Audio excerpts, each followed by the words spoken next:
नमस्कार दोस्तों। तो आज सुनेंगे वरुधिनी एकादशी की व्रत कथा। इस एकादशी को सबसे शुभ और फलदायी माना गया है। मान्यता के अनुसार वरुधिनी एकादशी व्रत करने से व्यक्ति के सारे पापों का नाश होता है और उसे सौभाग्य की प्राप्ति होती है। हिंदू धर्म शास्त्रों के अनुसार जो व्यक्ति वरुधिनी एकादशी का व्रत पूरे मन और श्रद्धा से करता है उसे वैकुंठ लोक की प्राप्ति होती है। पूरे विधि विधान से वरुधिनी एकादशी व्रत करने वाले के सारे पाप नष्ट हो जाते हैं। तो आइए सुनते हैं वरुधिनी एकादशी की व्रत कथा।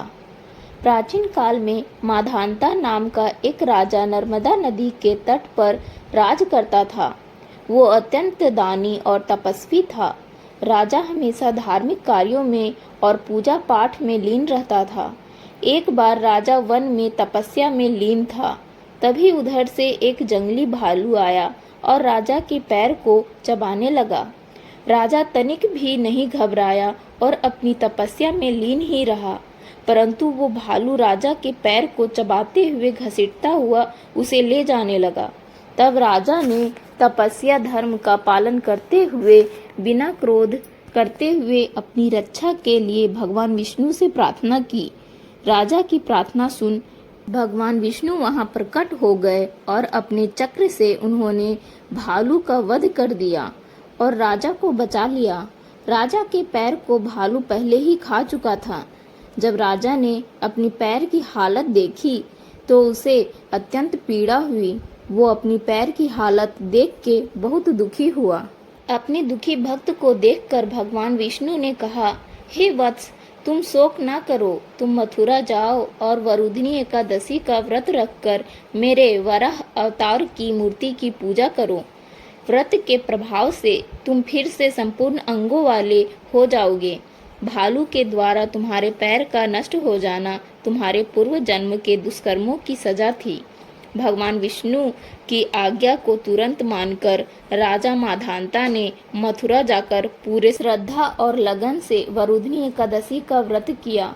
व्रत के प्रभाव से शीघ्र ही राजा पुनः संपूर्ण अंगों वाला और सुंदर हो गया। तो ये थी वरुधिनी एकादशी की व्रत कथा।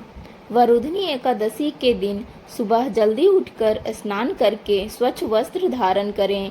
इसके बाद भगवान विष्णु की प्रतिमा का स्नान कराएं, उन्हें साफ सुथरे वस्त्र पहनाएं।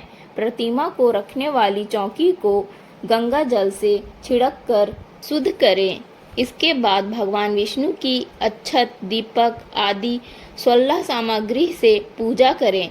भगवान विष्णु को गंध, पुष्प, तुलसी आदि अर्पित करें। व्रत के दिन भगवान विष्णु को भोग अवश्य लगाएं। रात के समय भगवान विष्णु और लक्ष्मी की पूजा करें। हिंदू मान्यताओं के अनुसार पीपल के पेड़ में भगवान विष्णु का वास होता है, इसलिए वरुधिनी एकादशी के दिन पीपल के पेड़ में जल चढ़ाना बहुत ही शुभ माना जाता है। वरुधिनी एकादशी के दिन भगवान विष्णु को पीले फल, पीले पुष्प और पीले रंग का मिठाई का भोग लगाना बहुत ही शुभ होता है।